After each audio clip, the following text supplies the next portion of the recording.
Welcome everyone to the CCARPH Climate Disaster Resilience Lecture Series 2020-2021, Session 1, titled Systems Thinking for Resilience Planning. Our session today is cast on Facebook of CCARPH as seen on your screens. Coastal Cities at Risk in the Philippines. Please be guided by the house rules of today's session. All guests and ceremony will be recorded for documentation purposes. For panelists, please keep your video off and your mic will muted if it's not your turn to speak. For panelists also, you will be hearing my voice when you have only a few minutes left in your presentation. For attendees, please send your questions through the Q&A section found at the bottom of your screen, so our team can note this and raise it during our open forum.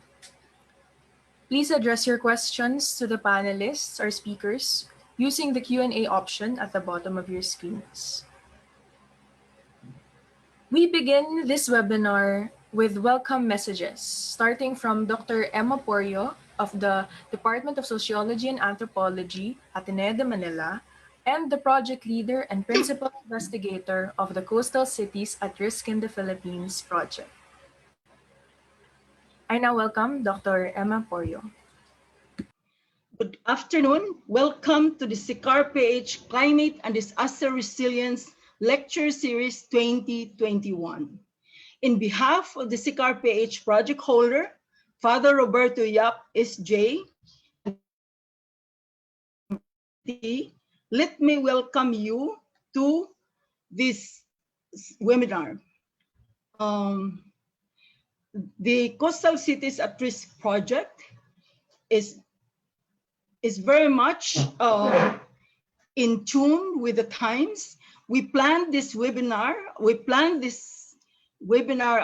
actually as a synthesis conference for October 2020, before the pandemic.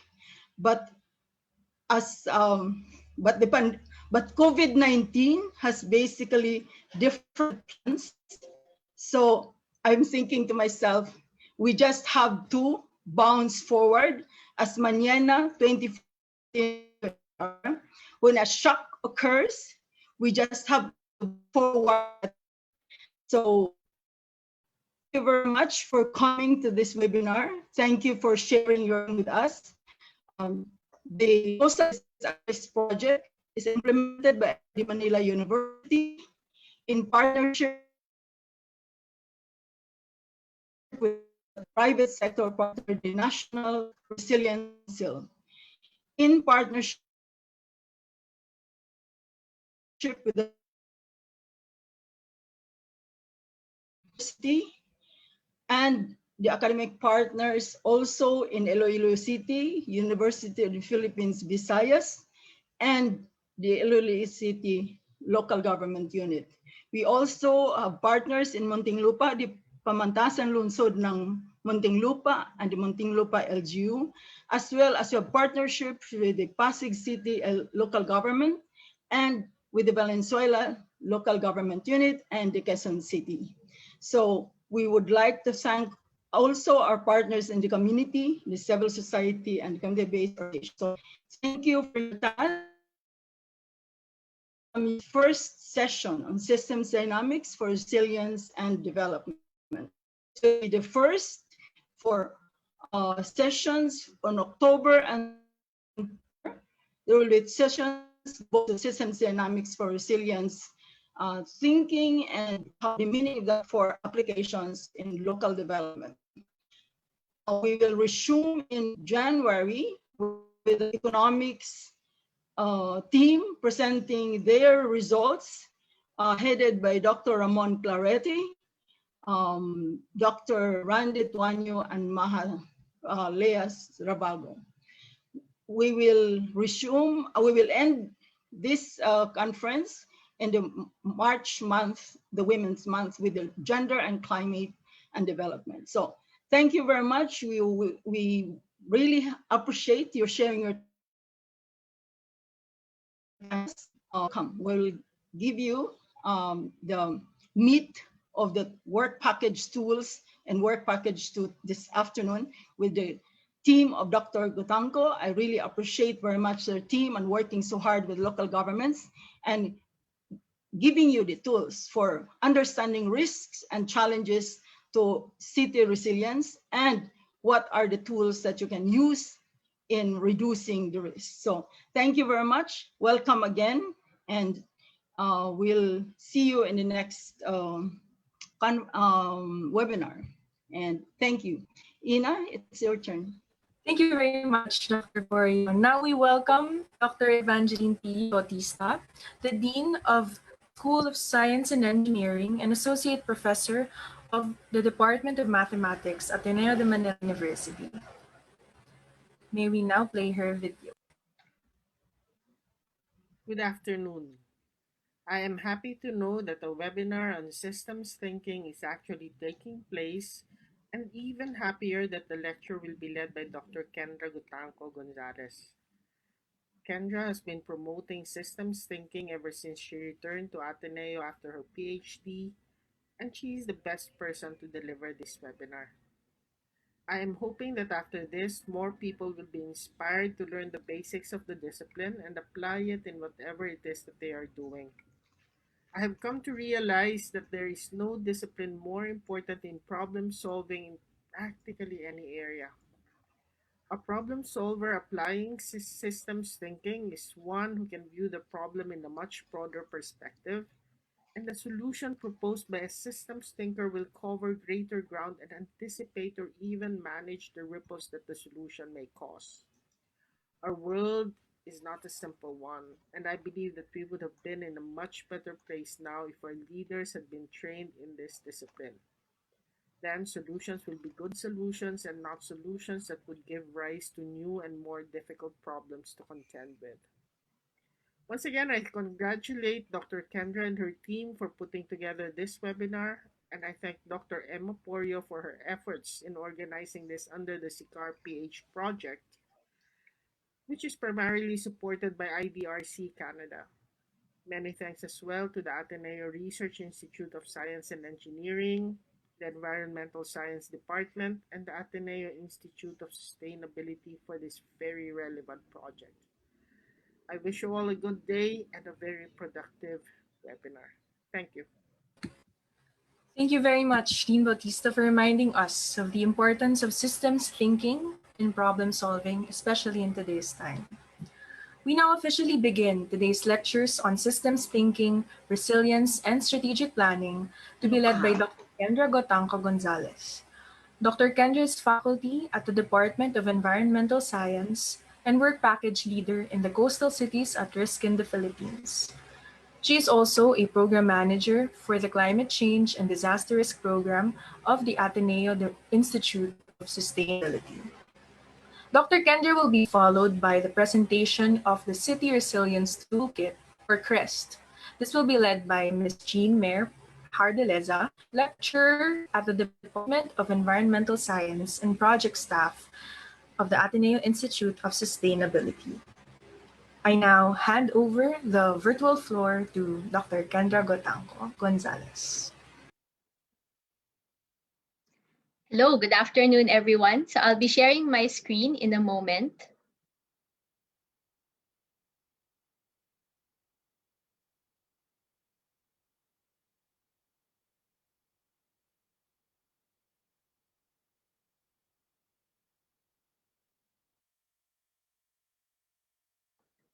Okay, so thank you for coming today. Thank you for your interest in systems thinking. And I would also like to extend my appreciation to our other team members who helped in contributing materials to this work, but who unfortunately couldn't join us. So I'd like to say thank you to Jairus Carmela Hosol and Carlos Rosauro Manalo from the Department of Environmental Science and also the Ateneo Institute of Sustainability. And thank you again to the CCAR project,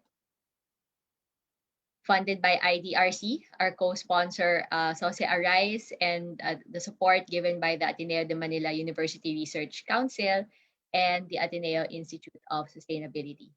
So let me begin with 3 different events from 3 different places. Here we have this phenomenon that made it to the Discover magazine. It took place in Macquarie Island near the coast, near Antarctica, which had a problem with feral cats, or they thought it was a problem because these cats were eating the birds. And so they embarked on a program to eradicate these feral cats. And what happened? They found the vegetation denuded. So it turned out the cats were controlling a rabbit population, and so removing the cats led to a boom in that rabbit population, and they ate away the vegetation. So that's event number 1. Event number 2, closer to home, the driver-only car ban on EDSA. Do you remember what happened when this was tested? Did it ease the traffic? Well, I suppose you could answer yes if the scope of your focus is just EDSA. But where did that traffic go? It didn't just disappear. It moved to C5 and the other side streets. So that narrow focus on EDSA only ended up displacing the problem to other areas. Event number 3, what we're all going through right now, the lockdown due to the coronavirus. And in this article, they talk about 4 life-threatening unintended consequences. So from impacts on mental health, on drug and substance abuse, economic devastation and hunger, and domestic violence, all of which were unintended consequences. And that's what these 3 events have in common, the unintended consequences from well-intentioned initiatives. The intentions that unfortunately failed to foresee other impacts because they failed to consider the entirety of the system. So that's one of the benefits of practicing systems thinking. We learn to broaden the scope of our analysis, to look at impacts across sectors or even time and spatial scales, because the intended impacts will sometimes happen, but the unintended always happens. So let's begin with what is a system anyway? How do we differentiate it from just a bunch of stuff? So a system has components or parts, and they all link together in very specific ways. So they interact together according to certain relationships. And how do we know what these relationships are or should be? They all should orient the system towards accomplishing a certain purpose or performing a certain function. So the specific way that the parts of the system are oriented towards each other, aligned with each other, or interconnected, this is what we call the structure of the system. And the structure of the system drives its behavior. Now, the question is, does the behavior accomplish its purpose? We'll get back to that later. So we can apply this framing of a system to different things. For example, to your organization. Who are the people involved? What do they have to work with? How do they interact with one another? And what are the goals of the organization? What are the key result areas? If, for example, we take my university, the Ateneo de Manila, who are the people involved? You have the faculty, the students, the staff, the administrators. Then you also have the physical infrastructure that these people move in, and the materials and the budgets that they use. So those are all the parts of the system. There are specific ways that we interact with each other towards achieving the key result areas of teaching, research, and service. You can also ask the same questions of a community or a city. Who are the stakeholders in your city, and what resources do you have to draw from within your boundaries versus what you have to bring in from outside your boundaries? How do you interact with one another? What is the vision of your community? What quality of life do you hope to achieve? When cities go through their planning processes, for example, the comprehensive land use planning process, You set a vision for what you want to achieve, what sectors you want to develop, right? And in a sense, that is the goal of your city.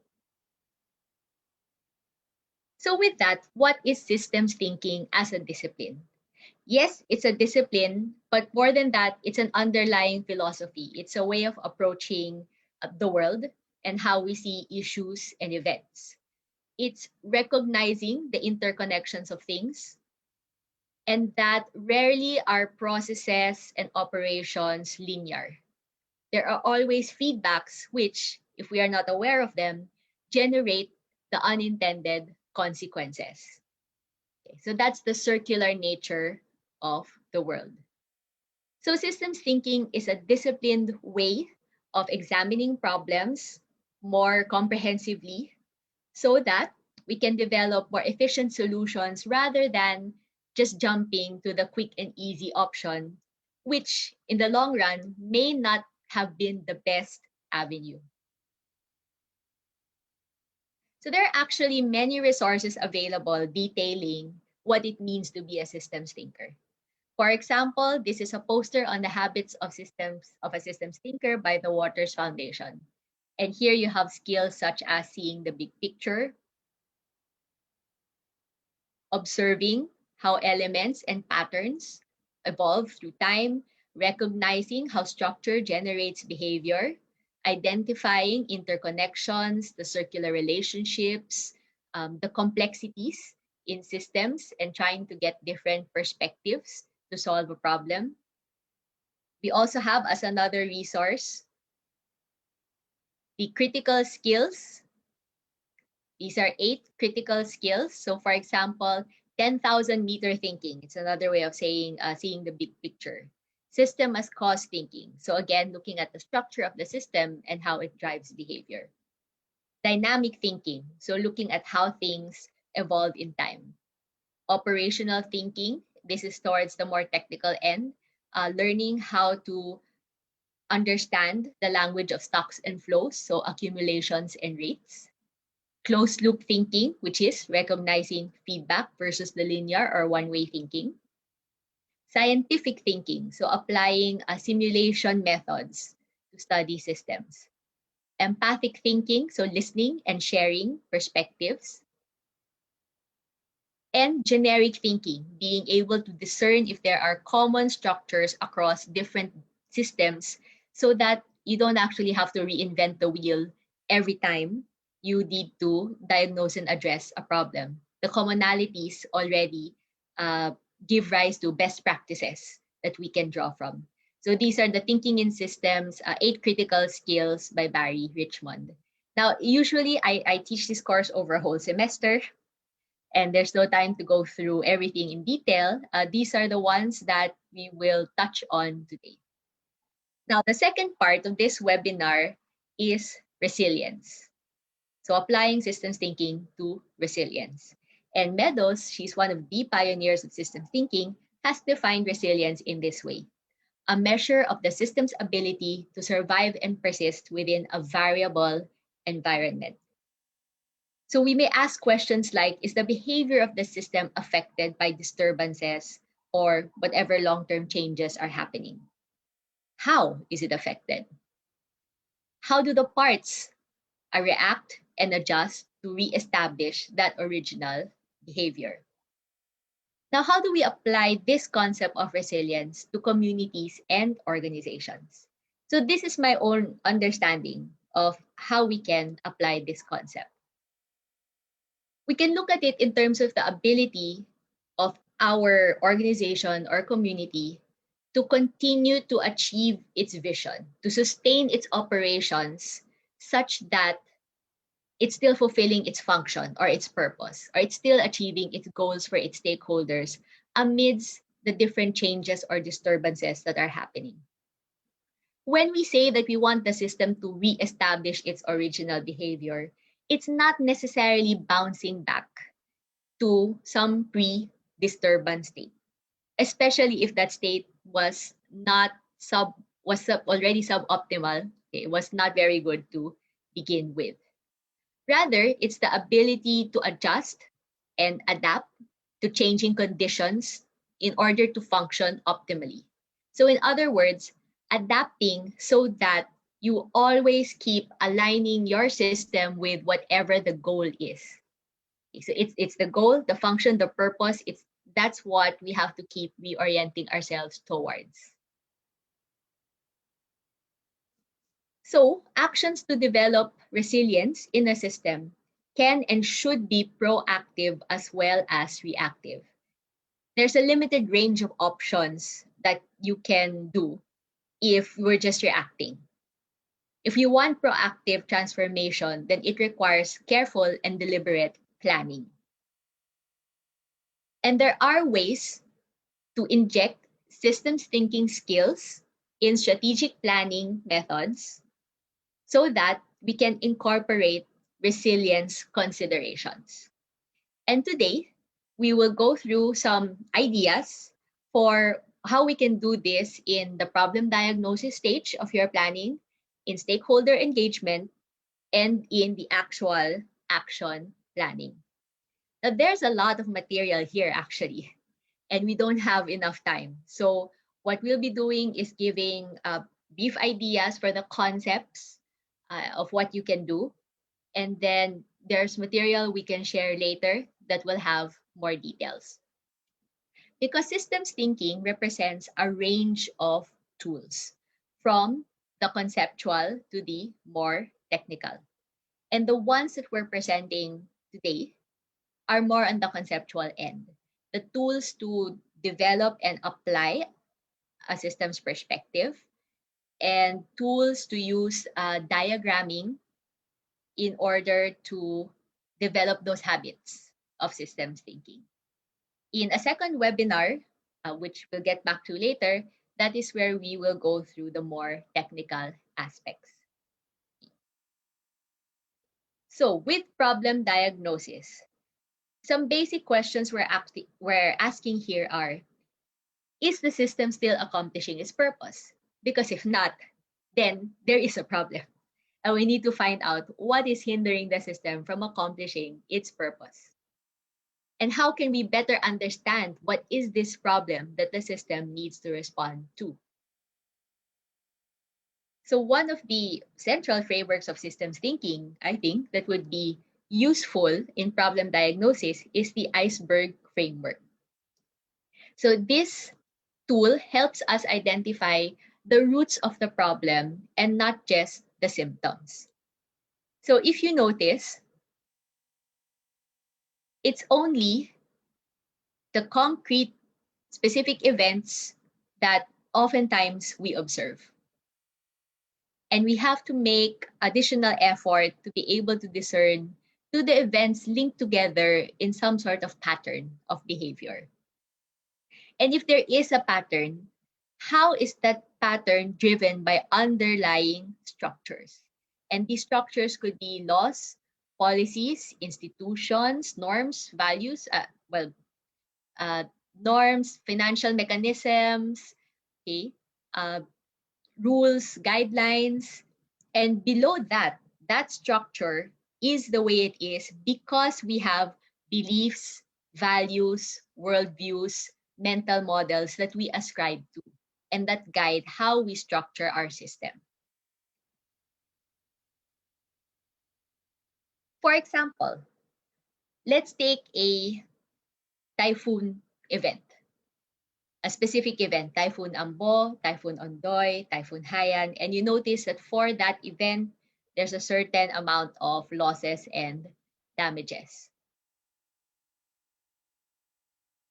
Now, what is the pattern?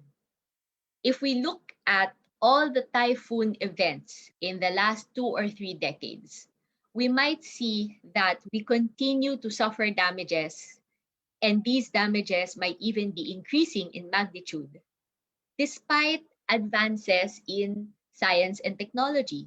Let's say, despite advances in forecasting, and despite the many preparedness measures such as enhanced evacuation drills. So what is happening? Why do we have that pattern? Could it be that our institutional structures are set up such that initiatives are focusing on the short-term preparedness and the immediate response and relief, that financing mechanisms are more for relief and recovery rather than long-term prevention and mitigation? And if so, what is the mental model behind that? Now, just to share with you, in another project with a colleague from the Department of Communication, we had the opportunity to interview stakeholders who live in an area that's very frequently flooded. And when we asked about their experience of flooding, we got questions that belied that they see evacuation as a way of life. Right? The floods can't be avoided. We'll just deal with it. Sanay na sila mag-evacuate. They're already ready with their things to bring. The young people in the community even see evacuation to the schools as a social event because they get to see their friends. And then there's this popular saying, walang namamatay sa baha. So we just deal with it. That's an example of a worldview or a mental model. And if that is your mental model, it is very accepting of that way of life, then why or would you perceive that there is a need to do more? So the diagnosis here is that maybe there is a lack of understanding of what makes up disaster risk. We use the term natural disaster so much that it seems to be inculturated that flooding is natural and we can't do anything about it, when in fact you can. The hazard is natural, but the fact that there are people who are exposed and people who are vulnerable, those are very much things that we can do something about. So maybe we have to change the way we think about flooding. So that's just one example. And you can use this for a variety of circumstances or situations. For example, in an organization, if you want to look at employee performance, you observe that an employee is late or perhaps he or she is not being able to complete all of the tasks that they're supposed to do within the working hours of 9 to 5. You notice a pattern that this is happening often. And then you might try and look into why. Why is this happening often?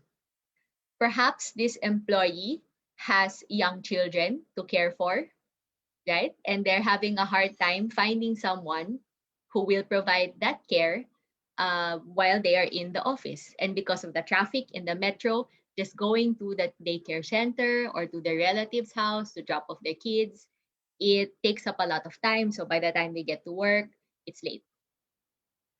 So does this have something to do with the perspective of the workplace, with the mental model of that company regarding what it means to go to work? Is it a traditional or conventional model where you strictly have the 9 to 5 and you have to perform within that window? But what if we change that mindset?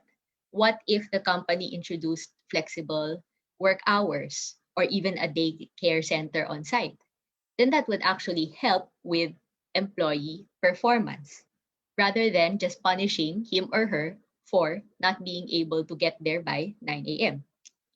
In the pandemic situation, what are the events that we observe? We observe people who are arrested because they went out to a rally and did not observe the physical distancing guidelines. We may observe the pattern that this is happening more and more often. So why? Why is it happening so often? Does it have to do with the structure? So how was the lockdown implemented? And what is the mental model behind it? So for this, we'll go back to this example later. The same with the drugs and the tokhang occurrences. We observe that it's happening and happening more often. What is it about our justice system that that this sort of thing keeps on happening? And what is the worldview behind that? So we'll also go back to this later. So that's the Iceberg Framework. And one of the other tools that can help with seeing the patterns are the behavior over time graphs. So these are exactly what they as they are called. They are graphs that show how key indicators of your system are evolving through time, so that you can see if the trends are as expected, or in other words, if your goals are being met. And if not, how big is the gap between the expected and the desired? So here we see the importance of data gathering, because it's very difficult to discern if there are patterns if we don't have the data.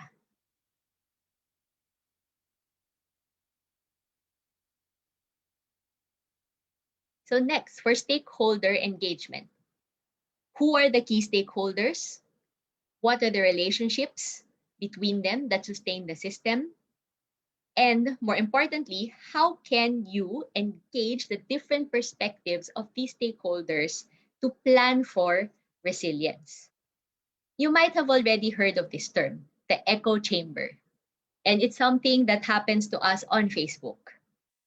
You see the posts and the ads from people and organizations who think the way that you do.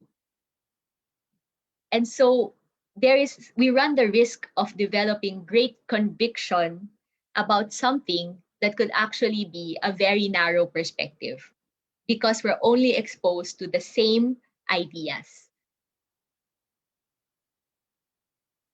Now, in systems thinking, we recognize something called the myopia principle. No one person can see the whole of a system. Therefore, it is important to have collaboration. The boundaries of most systems cut across different disciplines, organizations, governance sectors, and subcultures. So to be effective with your systems approach, we need to be willing to engage with people of different backgrounds and different allegiances.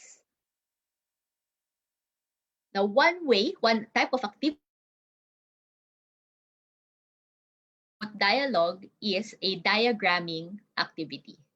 Now, in systems thinking, we use diagramming as a shared visual language. And again, usually takes me a few weeks in a semester to go through diagramming. So let me just quickly and briefly explain how to read this diagram. When you see an arrow from one variable to another, it means that this variable leads to or causes the next one.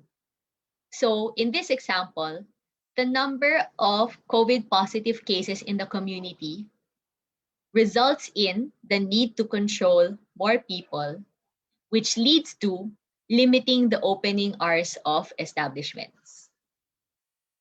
Now, you'll notice that there are these positive and negative signs. When there is a positive sign, it means that the two variables move in the same direction. So more of one means more of the other, or less of one is also less of the other. So if there are more COVID positive cases, the more we need to control the movement of people, and the more we would tend to limit operating hours of establishments. But if there are fewer cases, then there's less of a need to control how people move, okay, and less of the limiting of opening hours. Now, the negative sign means that the variables move in different directions. More of one is less of the other. In this case, the more that we limit the opening hours, the fewer the positive cases in the community. Now, the B here means balancing feedback. It means that when you go through the whole story, you end up in the opposite direction as when you started. So it's countering the initial stimulus. R, or reinforcing feedback, means you amplify the original stimulus. So in this case, if we go through this top half of the diagram, we have an increasing number of COVID cases. So the more we need to control people's movements, so the more we limit the opening hours of establishments, and that led to fewer COVID positive cases. So it's a counterbalancing feedback. That's what happened in the short term. But then, if you noticed in the news, there were establishments that started to limit their opening hours to even smaller windows, like just these 3 hours, right? Now, the more we limit the opening hours, the more people will start congregating in those establishments, especially if they need basic necessities from those establishments. And the more the people congregate, the more, the higher the infection rate, and the more you will have infections, and then the more COVID cases you will have. So this is a story of the archetype fixes that fail. In the short run, it worked, but in the long run, because there was too much of the limiting of the opening hours, you actually ended up contributing to the infection. Now we have a second example of a diagram. This is for flooding. Now the story here is the more families are affected by flooding, the more we invest in flood control infrastructure, such as building and maintaining flood walls along riverbanks. So this is the tendency to turn to hard infrastructure. But there's another way, actually, to control or to manage how many families are affected by flooding, and it is through effective zoning. So if more families are affected by flooding, you can enforce zoning, relocate them away from the hazard, so fewer people are affected. And in the long run, again, maybe this would be the more efficient way, because your hard infrastructure can fail. And if these flood walls collapse, then there will be a lot of people and assets that will be exposed to the flood. Unfortunately, when we focus on this as a solution, there is a tendency to generate a false sense of security, which leads to less effort to enforce land use zoning. And this is an example of shifting the burden, because we are putting the burden on this measure to solve the problem when this other measure might have been more effective in the long run. Okay. So those are just two examples of diagrams. And what can you do with these diagrams? So what I've done in my classes and in other workshops is collaborative conceptual modeling. So you teach your participants to do the diagrams, and then you have them ask each other, can I see how you think? So each group or each individual would make a diagram, and then you would force them to do pair blending. In other words, to combine their diagrams. So here is a hypothetical example of a group 1 causal loop diagram for the pandemic situation. And maybe in this group, the things that came to mind to address the problem are the contact tracing, the diagnosis and testing in order to address the increasing numbers of cases, and they also consider the public perception of risk. A second group might have another diagram. Actually, I guarantee that you will not get the same diagram no matter how many groups are involved. They won't be exactly the same. In this hypothetical second group, they look more at the medical facilities in conjunction with measures like social distancing and proper hygiene. So remember, the myopia principle, it's very hard for one person or one group to see the whole system. So now when you ask these two groups to talk to each other, to put their diagrams together, and you might even set a limit to how many variables and say, oh, just 10 or 12 or 15 variables, then they would be forced to articulate their thoughts, their perspectives to each other, to discuss which are really important factors, right? And to come to an agreement. So hopefully this can be used to resolve conflicts, or at the very least, you get to see where the other person is coming from. So this type of activity can be injected into different stakeholder engagement activities. Okay. And lastly, we have the action planning. Now the action planning we can't just jump into what we're going to do. We need first to set what is the shared vision for the system, and how can our understanding of the system move us closer to that desired vision. So going back to the Iceberg Framework, okay, we identify something called a leverage point. A leverage point is a place in the system where you can intervene to get your desired effect, or to get the most bang from your buck, in other words.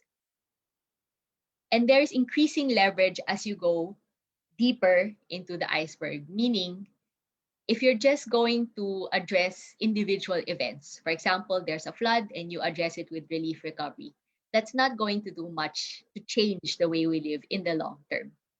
You can do more by changing the structure of the system or by changing the mental model, which can be very difficult. But in the long run, it makes the most difference, right? So in the flooding example, you can target the structures, the laws, and the policies. For example, we had a very different set of laws regarding disaster management before Ondoy compared to after Ondoy. It was a real shift in how we do things. And it came with a shift in the perspective as well towards risk, disaster risk reduction and management, and not just disaster management, not just relief and recovery. So it's very important to articulate mental models because these are what contribute to your vision.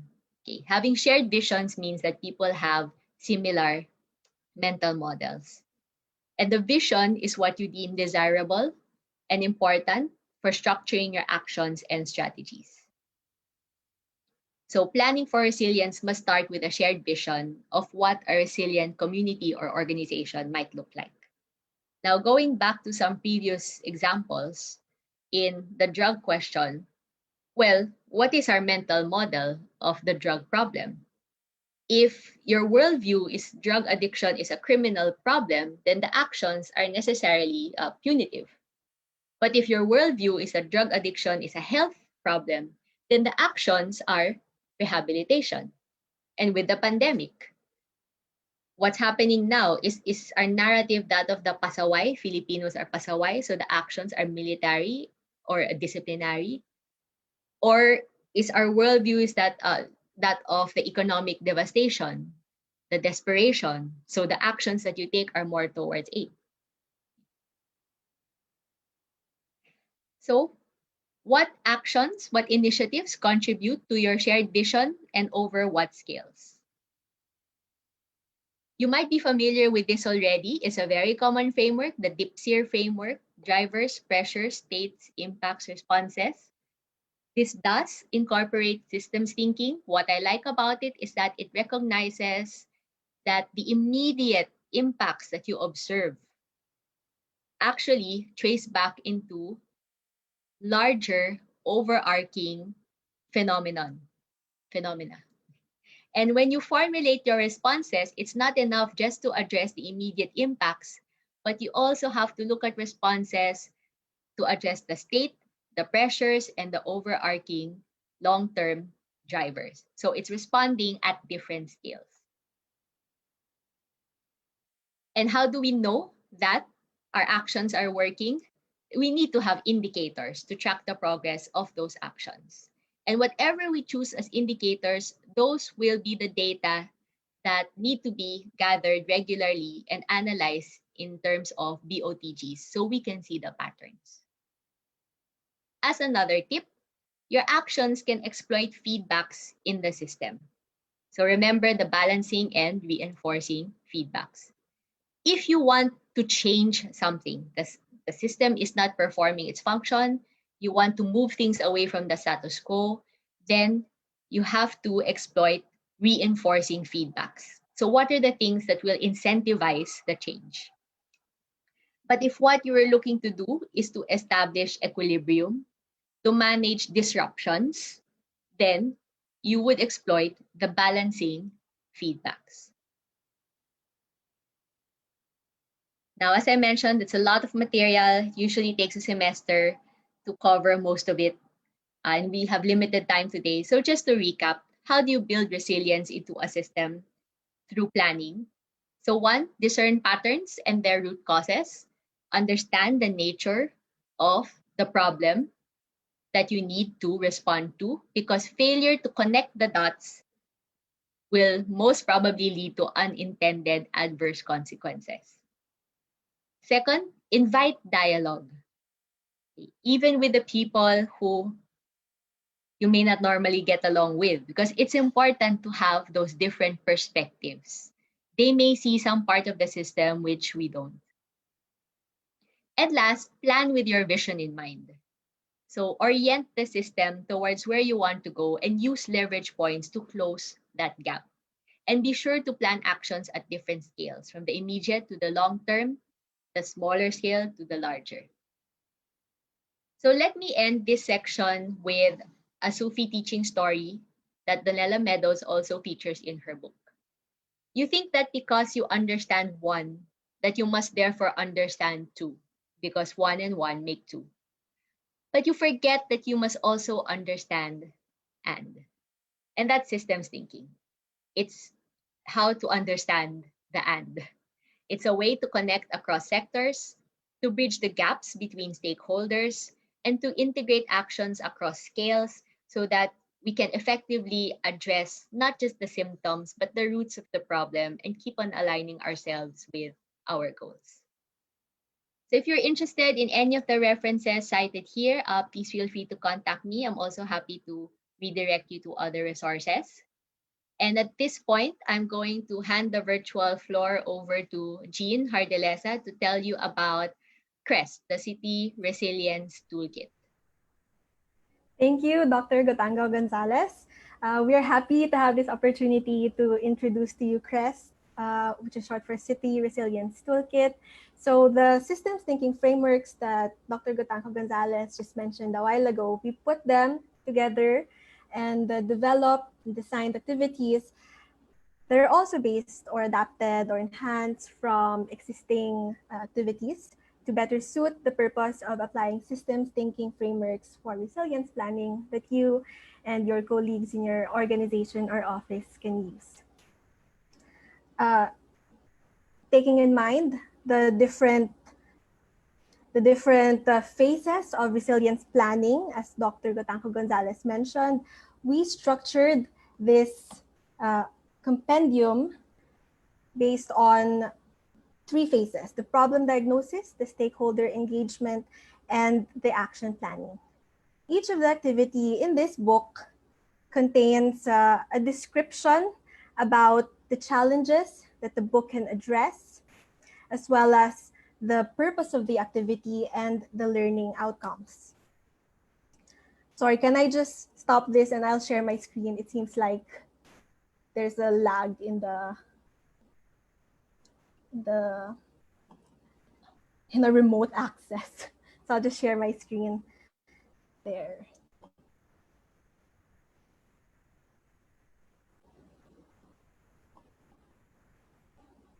Okay, so each of the activities, as you can see here, have the purpose as well as the learning outcomes so that you can check, gauge which of the activities would be more applicable for your context.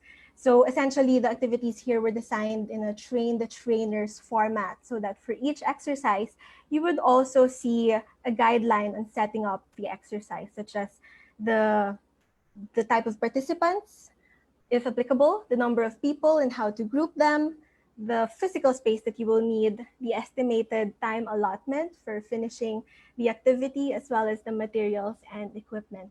At the end of each exercise, the book also provides prompts on debriefing questions that you can use to synthesize and put together your insights as well as the insights of your colleagues should you want to implement these activities. To further help you, we provided running examples of the activities as applied in resilience issues, such as the management of flood hazards in LGUs and the response to COVID-19 pandemic. So here you see an example, there are instructions, and then there's a guide or an example of how a user might come up with a diagram that Dr. Gotanco Gonzalez mentioned earlier, showing the relationship of different components of a system.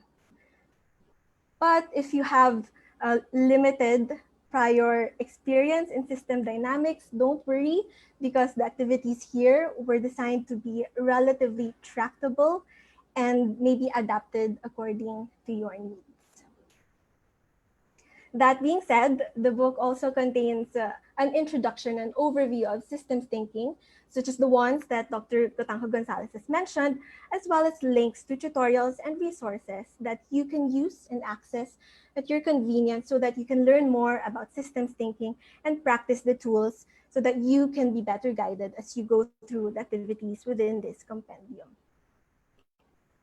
So again, as I mentioned earlier, the book is structured into 3 modules that are based on the phases of resilience planning.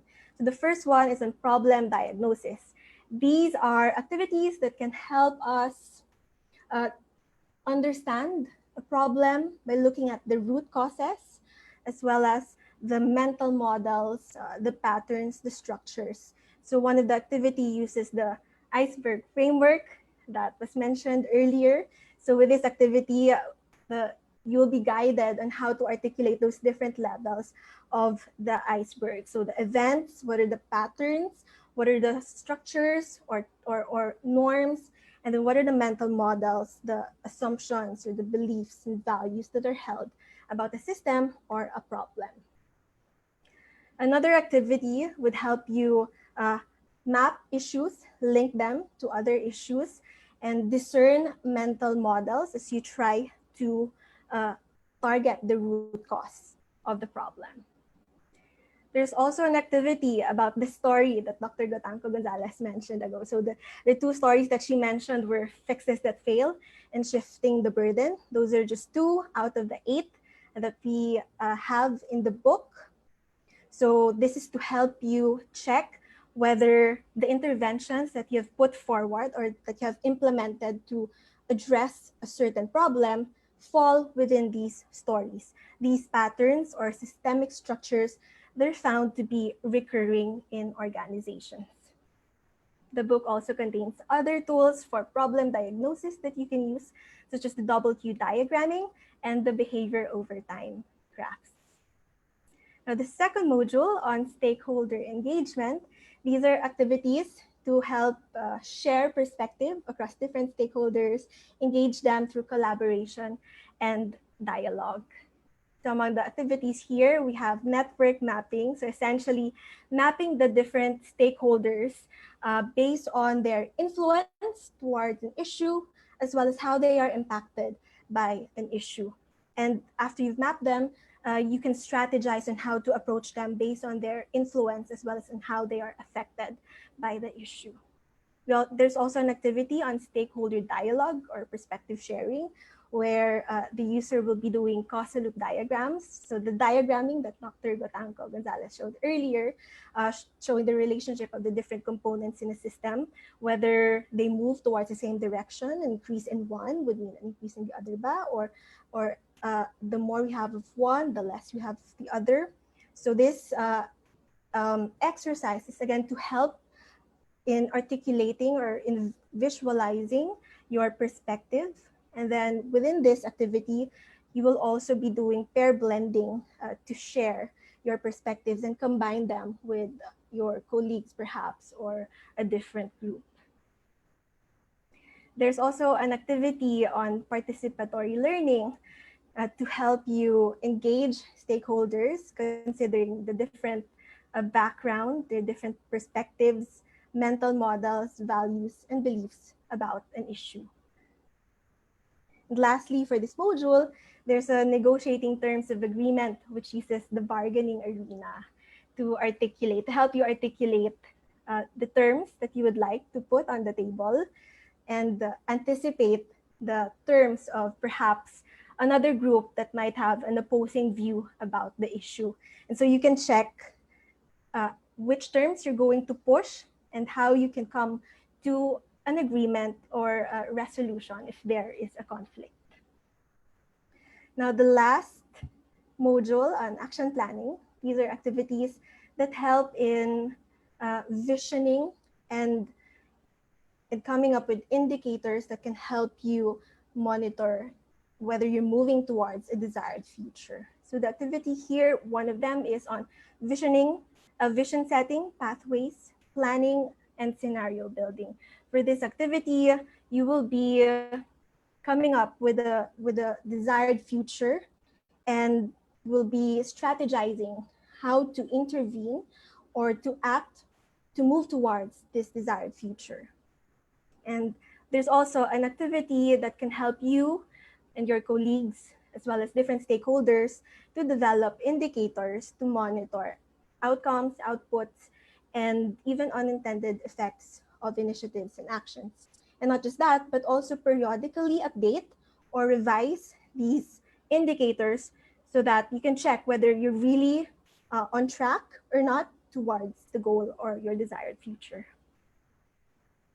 So with CResT, it is our hope that you and more people, more organizations will use systems thinking so that when there's an issue that society needs to address, we will be looking more at the root causes, target interventions with the greatest leverage, talk to each other, be open to share our perspectives, to resolve conflict through a productive and healthy dialogue and collaboration, articulate our shared vision of a future that we monitor using indicators, data, and evidences so that we move towards our shared vision, our shared future, which we hope is that of an inclusive, sustainable, and resilient country. Thank you. Thank you very much, Jean. We now move to the open forum of the webinar where we will be taking questions from the chat room. For the audience, please be reminded that we will be looking at the questions you sent in the Q&A option of our Zoom room. CCARPH staff has also assisted by compiling questions from our Facebook live stream and from the chat. Please be guided to upvote the questions you like so this can be seen by our panelists. The open forum will be moderated by Ms. Jean Hardeleza of the ES Department and AIS. Let us welcome back Ms. Jean Hardeleza. Thank you, Ina, for giving that transition. So now we will hear the comments and questions from the audience and our participants, not only here in Zoom, but also those who were watching the Facebook Live. So please feel free to send in your comments, to type in your comments and your questions, because we would be happy to address them if there are clarifications about systems thinking. So we have one. It reads, hello, Dr. Kendra. You mentioned that our communities seem to be accustomed to dealing with natural disasters. What can you say then with the cultural emphasis on Filipino resilience in the country? Would you say this is a cultural demise that should be removed or can be redefined in a more helpful way? So this is from an anonymous attendee. Thank you for your question. And that's a very good question because we do hear that a lot, that the Filipino spirit is waterproof, that the Filipino is resilience. And in my opinion, it's more of the second option that you stated, redefining what it really means to be resilient. Because I think the way that we are understanding resilience now is that whatever the misfortune comes, we can take it and live with it, right? But that can be very maladaptive. Again, it's going back to what I said a while ago about accepting a certain way of life rather than questioning whether this should be our way of life at all, right? If this was our vision for our community in the first place, right? So why accept something if that's not your vision for yourself, for your family, and if there's something we can do to change it. So maybe we can redefine Filipino resilience in terms of not accepting the misfortunes that happening, but more in terms of continuously realigning ourselves to some greater goal or vision and doing what we can to adapt to reach that goal or vision. So it's more of adaptation and alignment with our goals rather than acceptance that ganito kasi, right? Ganito naman palagi. Every year, sanay na kami. Because that's not resilience. And in fact, if we look at this in terms of the system archetypes, there is an archetype called eroding goals, in which every year, when we don't reach the standards that we want to have for ourselves, we keep on setting our goals lower and lower and lower. So it looks like the system is performing because we seem to be reaching our goals, but actually it's just because we're accepting suboptimal goals. It's like traffic. Before, maybe we wouldn't accept 1 hour, but then traffic got so bad that now it's the new normal. We accept 2 hours, a 3-hour journey. And some people are even so enterprising as to make the 2 or 3 hour journey more palatable by selling food and drinks on the road. So before we know it, we've accepted a lower goal than what we set out, than what we would have wanted for ourselves. And that's not being resilient. That's actually being maladaptive. So I think you're right in saying that it's about redefining resilience in a more helpful way. Thank you to the anonymous attendee who asked the question and to Dr. Gotango Gonzalez for answering it. There's another question, again, from an anonymous attendee. It reads, is it necessary to formulate vision setting or just link the goal of resiliency plan to the vision of the LGU, since this plan is not standalone plan but complementary to the LGU development plan? Well, I would suppose that the LGU, in defining its vision, also went through some vision setting process, right? So yes, if there is already an agreed upon vision for the local government unit, then all the systems, the subsystems under it would realign its vision towards that larger goal. So I assume that the LGU itself has also done some form of a vision setting process. Hey, we also have another question. This time it's about the CResT. Is it this one is from Romeo Makasait. He asks, is the toolkit applicable to all systems and across industries? Well, we've tried to formulate the activities in CResT so that they're flexible and adaptable to whatever your circumstances are. So whether you are in the private sector, for example, or in city government and so on. Although the running examples, as Ms. Hardelesa had mentioned, we have 2 running examples through the book. One has to do with flooding, and that's more from the perspective of local government. And the other one has to do with the pandemic situation. So yes, the toolkit is applicable across all systems and industries, although in terms of the running examples, they're specific to those 2. But if you are coming from the private sector or have a certain industry in mind, I would be happy to share some more resources looking at the applications of these systems thinking tools specifically to your sector. I hope that helps. Yes, and actually, some of these tools have been used before in class, right? And there were different case studies applying these tools. Okay, we have another question, this time from Mary Reselis. This systems thinking sounds very much what trained community organizers working with urban per communities have been engaged in for decades. Have you had experience with these kinds of organizations? Would you be willing to link up with these implicitly thinking problem solving groups so that they can learn further from you and you also hear from them in the actual world of problem solving? Yes, I would be happy to link up with more organizations across different types of sectors. And in fact, one of the things that we wanted to do with CResT was to run more of these workshops across the different sectors with different organizations. It's just that our plans were railroaded by the pandemic. But we hope that with giving out this material, we might be able to link up with the different organizations interested in using it and see and get their feedback, get their experience um, in using these tools, and also find out from them what are the other things that are already being implemented in their specific context that could be useful for us as well.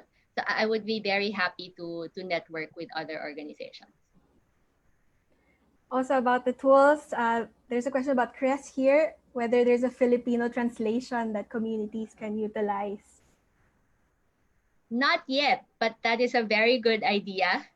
And we would be open to working with someone who could do the translation. So what we have is a first version.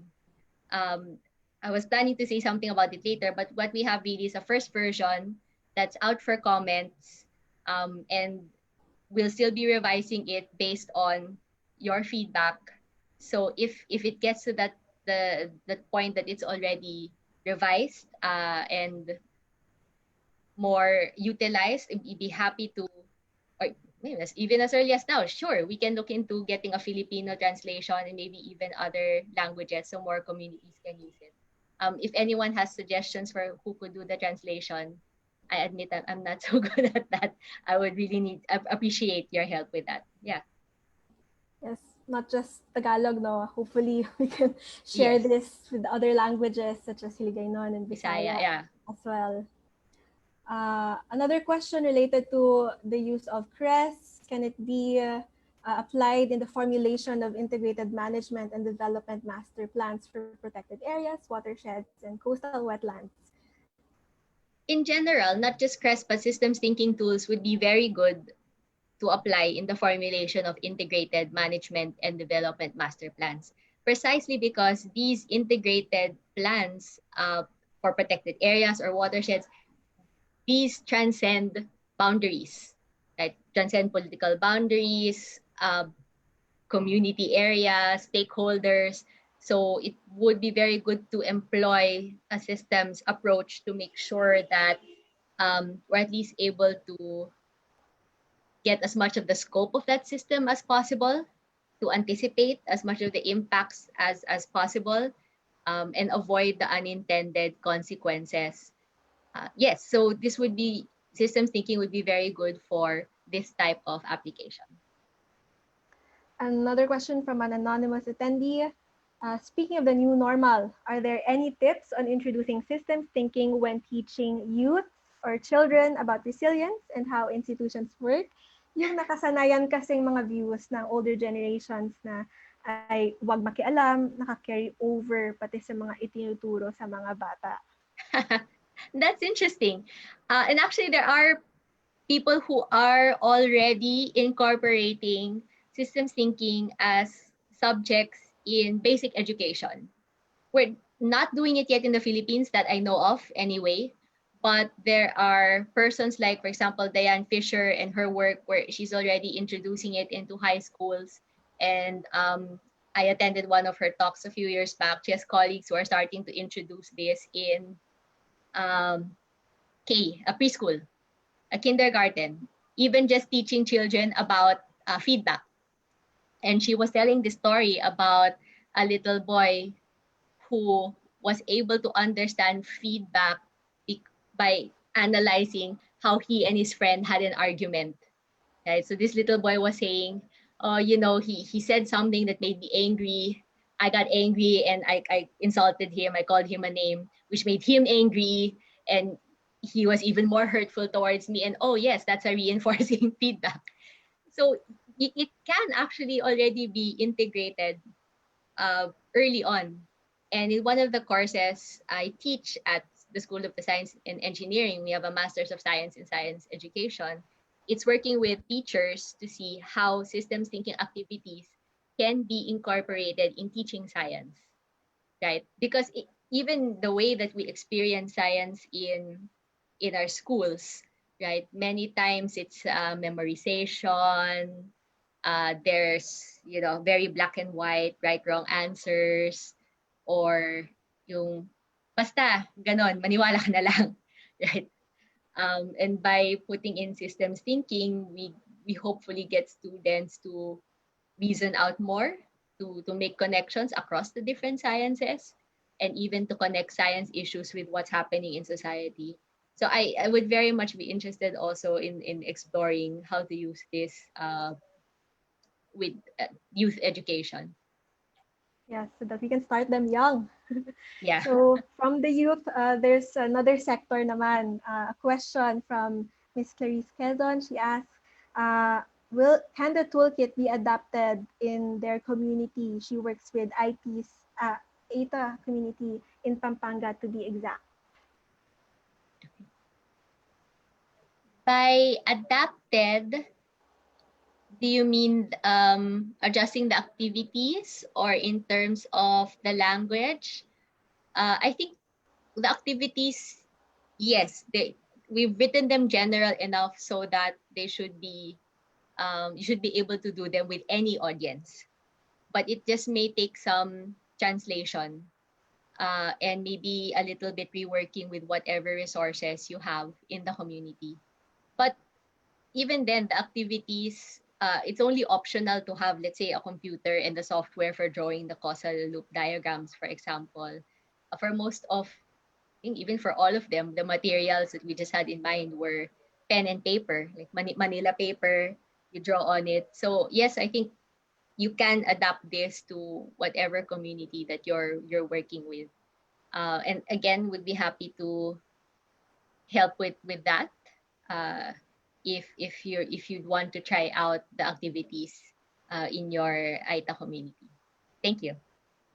Yeah, so the compendium contains diagrams that you can use. You can draw physically in Manila paper or if you have physical paper. You don't really have to have the software to do them. Now we have questions that are more about the action planning stage, so more about the visions and indicators. So one here is from Mr. Lorenzo Navarro Guzman. Does that mean we have to adjust from time to time in order to be resilient and align ourselves to the new normal or the new system? Definitely, we have to check ourselves from time to time. How do I put this? When the shocks are concrete, specific shocks like earthquake, typhoon, it's very obvious when the pre-disturbance time was and when the after the disturbance time is. And you can compare what happened before and after the disturbance and adjust. But there are many changes that happen more gradually. So when we think about long-term climate change, for example, the gradual rise of temperatures or the gradual rise of sea level, or even urbanization, the way that our cities are slowly getting more and more crowded and we're using up more and more resources. These are the things that happen slowly, and it's very hard to define when was the before and when was the after, right? So you have to continuously we have to continuously check ourselves whether the path that we're on is still aligned towards the ultimate goal, right? And that's the reason why we might use tools such as behavior over time graphs to continue collecting data, to chart them and see, is the trend still as we expected or as we attended, or are we deviating from where we intended to go? And without realizing it, are we accepting lower and lower goals for ourselves? So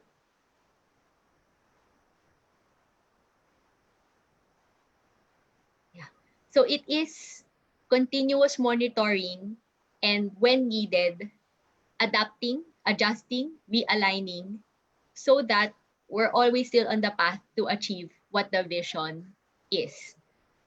Whether you ask, is it to the new normal or to the new system? Well, if conditions are changing and there are conditions that really we have no control over, and if maybe that's what you mean by new normal, then the system has to align so that even in these changing conditions, we're still achieving our goals. So we're still providing, let's say, quality of life to our citizens despite the changing conditions. Now, maybe it will look like a new system, but with the same objective. Although the caveat I would state there is that assumption that adjusting to changing conditions which we have no control over, we also have to ask ourselves, do we really have no control over these things? Or is that also something that we should question? So going back to flooding and natural disasters, we may say to ourselves, we don't have control over natural disasters, but we do. We do have control over whether the hazard becomes a disaster, right? So I don't know if that answers your question. Please feel free to send a follow up if there's something that's not so clear in what I've said. Speaking of moving towards our goals, there's a question here from an anonymous attendee. What are the components of constructing an effective set of indicators in a systems thinking framework? So that's actually something that is covered in the CResT book, which we can send to all the attendees who are interested in this book. But what makes a set of indicators effective? Mainly it has to do with how well these indicators are aligned, or how well the indicators reflect the goals that you want to achieve, right? And you can break the goals down into sub goals to make it more specific, so you can come up with more concrete indicators. So anonymous, if we have your if you have registered your email address and indicated that you want to have a copy of CResT, then we can send it and it has the activity there to guide you on choosing indicators. Okay, related to that, another question. So anonymous attendee says, speaking of goals, are there instances that a goal should be kept constant and that no adjustment should be made? That's an interesting question. Are there instances when the goal should be fixed and you don't change your goals? I can imagine that the types of goals that remain constant are the broader ones, like providing quality of life for your stakeholders, achieving sustainable development. Right? These are the types of goals that are broad enough such that we rarely get any argument about whether or not we should aspire to these, right? Correct me if I'm wrong, but maybe few people would argue that we want development and that we want that development to be sustainable and we want to be resilient. But when you break those down into more specific goals, there we might have differences, and where stakeholder engagement and dialogue will come in handy. Because even if we don't argue about whether or not we want sustainable development, we may argue about the pathway to get there and about what are the intermediate milestones that we need to aim for to get there. I mean, just look at our discussion about governance in the country, whether we should shift to a different type of government, right? So we may all agree that yes, we want to progress, but some people think we can do it better with our current form of government, or other people may feel we can do it better with a federal form, or things like that. So I think there are goals again that could be kept constant. Those are usually the broad aspirations, but we may need to make adjustments and continuously reevaluate the sub goals, so the milestones to get to those broader aspirations. Okay, speaking of broader aspirations, do you have any suggestions? This a question from an anonymous attendee on how the LGUs can have longer term visions, which are not tied to the personal visions of their local executives? Or does this require a major change in the community's worldview? That's a very interesting and also difficult question. And I might also invite Doc Emma if she would like to weigh in on this from a risk governance point of view. LGUs. Kendra, I'm on Yes, Doc another Emma. I'm on another meeting. I'm sorry. Oh, okay. We will do that in November 10, okay? Thank you. I'm so Okay. sorry. Okay.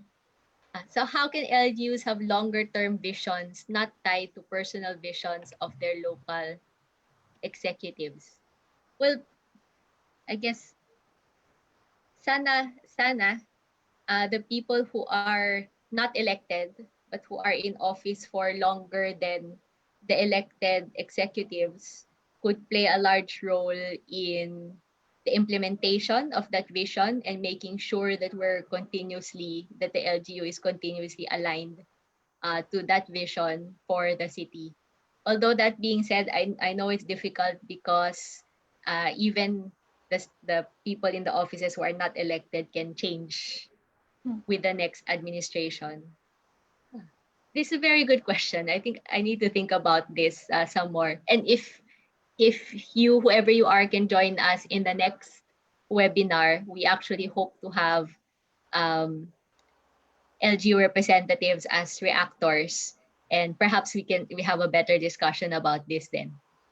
And I will tackle it when in November 10, Kendra. I just have a meeting, so sorry. Please tell the person asking the question to come and attend on November 10, and I'll provide illustrative cases for that issue. Okay. Thank you. Okay, thank you, Doc Emma. Yeah, so anonymous attendee, we hope that you will be there. You will be joining us again on November 10. Now, these are more questions about the framework. So from Prior Placino, fabulous presentation, Dr. Gonzalez, the idea of how changing our understanding of an issue contributes to transforming it resonates with me. I noticed that the model of systems thinking you presented include an operational thinking part, which focuses on stocks and flows. I assume that this relates to economic systems. The Philippine economic system includes many informal economic practices. How can they be integrated in operational thinking when many transactions in informal spaces do not have data or require more nuanced understanding beyond monetary-based data on stock and flows, such as the bayanihan, pakikisama, pakikipagkapwa, diskarte? Wow, thank you for that question. It's actually a very broad question. So when we refer to the operational thinking part on stocks and flows, it's not just to economic systems. There are many different fields that you can translate into stocks and flows. And we will be discussing more of that as well in the next webinar, in which we look at the different services provided by the local government units and translate those into stocks and flows. So ecosystem services as well as economic systems. And I will be the first to admit that not everything can be translated into this sort of language, especially the things that, as you have mentioned, are very qualitative and difficult to express in terms of rates and accumulations. So the social values, for example, is, as you said, the bayanihan, pakikipagkapwa. These are things that you can make stocks and flows out of them. Let's say we have the stock of trust, right? And flows on building trust. These will be the flows into your stock of trust, or flows out of that, which will be something that reduces trust. So you can hypothetically put them in a stock flow arrangement, but then quantifying them, putting equations to it, is another matter. So if you do build stock flow models out of these types of variables, it's more for illustration, for additional insight, rather than projecting, actual values. But as Doc Emma said, in January, we do have another team, the economics team, that is working more in a more detailed way on the economic system and how it responds to shocks. So I think they would be in a better position to be able to um, explain how we can incorporate resilience in economic modeling. Because even as I said, I would be the first to admit that it's difficult to do stocks and flows with this type of data.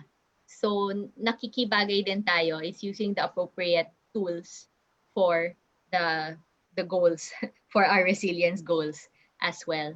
And with CCARPH, we're actually presenting or sharing a suite of tools. So this CResT, this system thinking, and the November webinar on the system dynamics modeling, that's just a part of a larger suite of tools.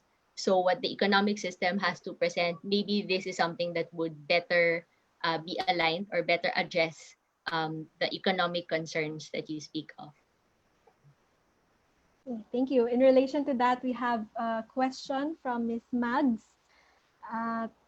First, she thanks us for the orientation systems thinking. And then the question is, you mentioned about the two components of conceptual and technical. Do you have to undergo the technical too before we can move on to action planning? No. That's the short answer. You don't need to undergo the technical part before you can do the action planning. The way that we designed the compilation, the book, is that all the activities are in the conceptual part, the application of the perspective and the diagramming. So yung diagramming na yung pinaka-technical about the activities.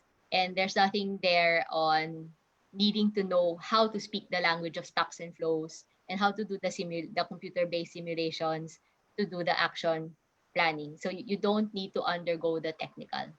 So that's really one of the things also that we'd like to promote. We want to disabuse people of the perception that systems thinking is too technical to be able to apply to everyday life. Thank you po. So another question from an anonymous attendee. What are the examples of other systems thinking frameworks aside from the Iceberg one?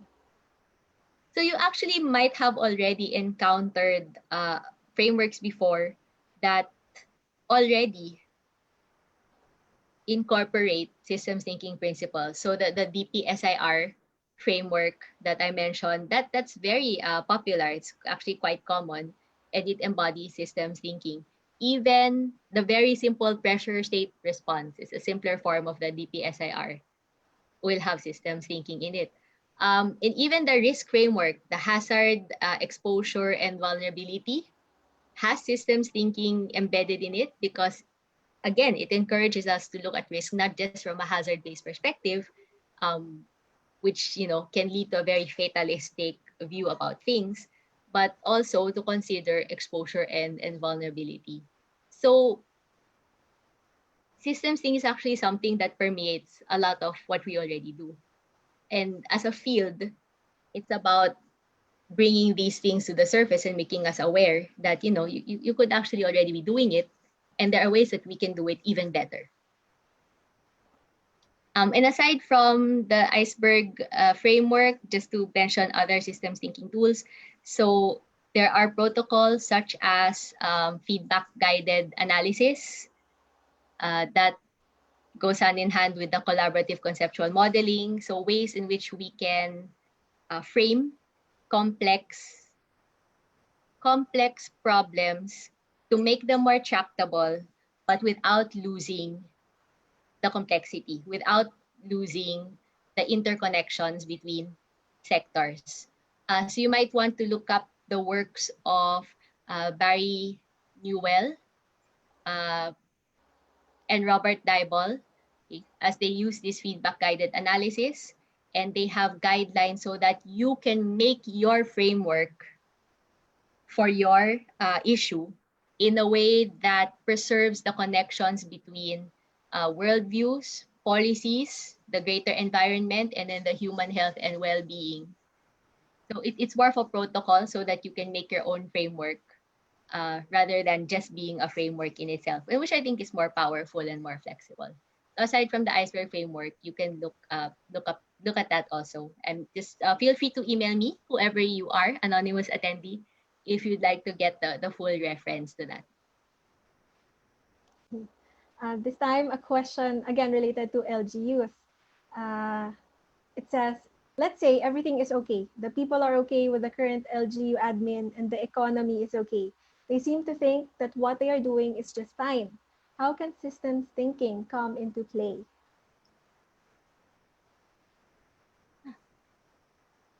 Well, first things first, we can check if what they are doing is really just fine.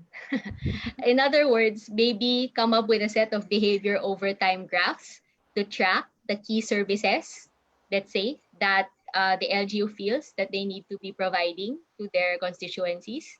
Then check if they are on track to meet their goals. If they are, then that's great, right? Then they can continue doing as they are doing. It means the system is functioning optimally. But then if not, you go into the strategic planning to find out how we can address those gaps in an efficient way. Yeah, so it's really just about doing the regular checking in rather than assuming that everything is okay. Because like I said, with the slow creep changes, it's easy to fall into just accepting what's happening and not being aware that our goals are eroding. So just checking every now and then if you're on track towards your goal is advisable, and if you are, then that's great. Yeah. Okay, so that seems to be our last question.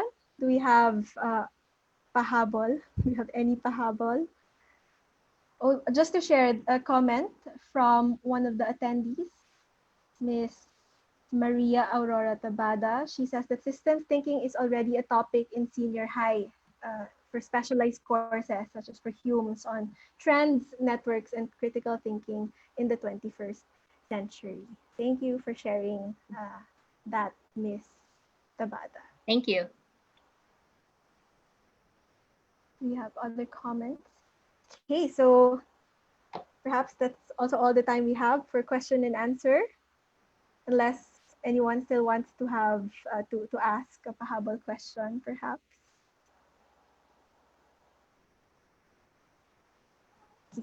We hope that this portion of the webinar has also been meaningful and you learned a lot. You gained some insights as Dr. Gotanco Gonzalez answered the questions that you asked. Oh, we have one last question. Sorry. How would I get more information as I would want to teach this to Aita children? This one is from Ms. Clarice Quezon. Yeah. Oh, please feel free to email me. I'd be happy to share more resources and maybe work with you on specifically what is it that you would like to share, and maybe we can have a dialogue on how this can be done. I would also be happy to learn from you and from your Aita community. Yeah, so There's so many resources. Yeah. Yes. We have a number of comments and questions as well from the chat asking how they can access CResT and the guide and other resources for systems thinking. Perhaps we can move to that part of the of the webinar. Okay. And if you have further questions, just please feel free to email Dr. Kendra Gotanco Gonzalez. Her email is kgotanco@ateneo.edu. Oops. Sorry. So I now give the virtual floor to Dr. Kendra Gotanco Gonzalez for the closing of this webinar. Sorry.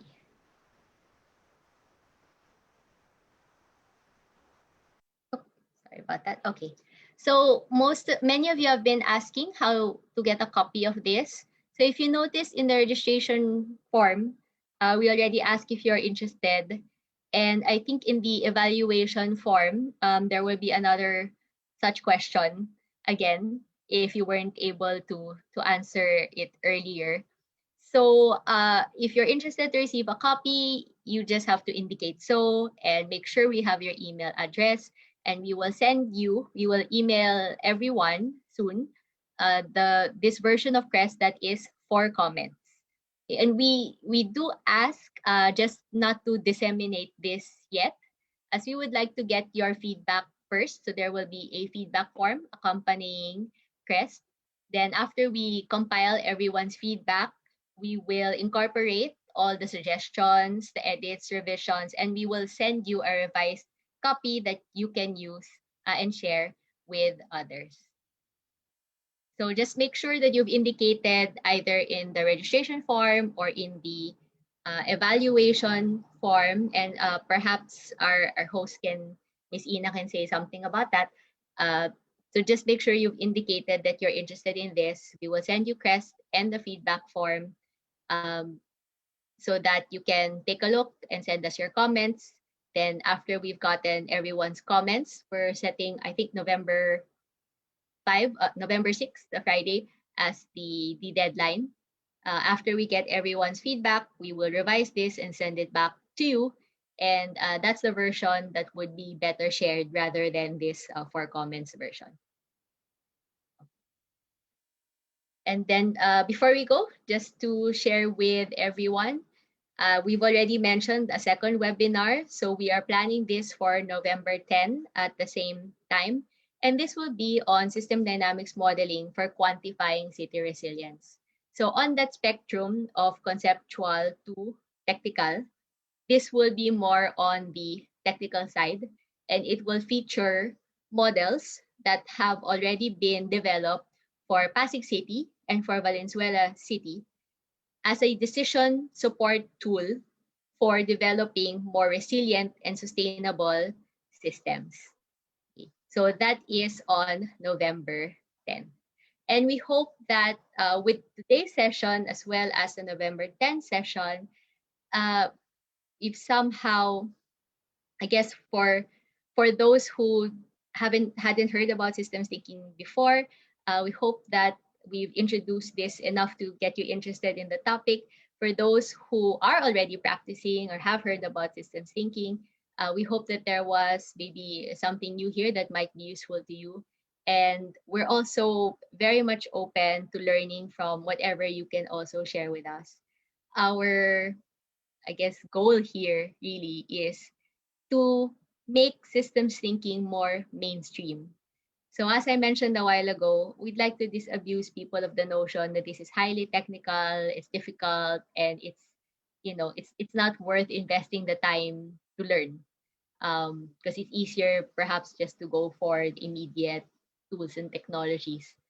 But no matter how big our budgets are and how much technology we have at our disposal, it's the use of it. We're not guaranteed that it's going to solve our problems if we don't have a bigger perspective about how all the pieces fit together. And that's what I think systems thinking is good for. And perhaps events of the recent months have also made more obvious how crucial it is to think in terms of linking the different systems: health system, transportation system, economic system, right? In being able to ensure that we are able to achieve a quality of life or whatever our vision is for our constituencies. So thank you again very much for coming to this webinar. There may be some final words from our project, from our host regarding the evaluation form. Thank you very much, Kendra and Jean, and all the attendees matter for a very well-packed discussion in the open forum. I was actually smiling behind my screen because all the conversations were really relevant. I particularly liked how we were not only able to touch on the very transdisciplinary aspect of CResT, but also how important and how it truly is multi-sectoral. So right now on the screens, you can see the evaluation form. The evaluation form is available at bit.ly/systemswebinar-eval. That's bit.ly/systemswebinar-eval. It's also in the chat for you to just simply click it. In this evaluation, you will also be able to request again for CResT, for a copy of CResT if you weren't able in the registration form. So once again, thank you very much for attending this webinar, and we hope to see you again in the next session of CCARPH Climate and Disaster Resilience lecture series. Thank you. Thank you, everyone. Have a good day. Thank you. Have a good day.